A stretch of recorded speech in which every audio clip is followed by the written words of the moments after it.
po yung isdang pinarito ang aking kapartner sa ating ampalaya. Yan, ito po ang isdang pinarito. Ayan.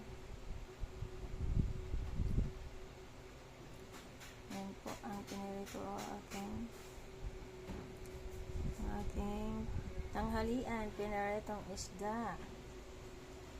And then ginisang ampalaya ang kapartner. Yan. Ginisang ampalaya po ang aking kapartner sa piniritong isda.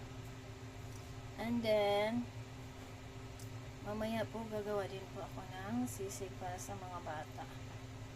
Yan, abangan niyo po. Maraming salamat sa inyong pagpanood sa aking vlog. At sana nagustuhan niyo po. God bless you all, guys. I love you all, everyone. So, thank you so much.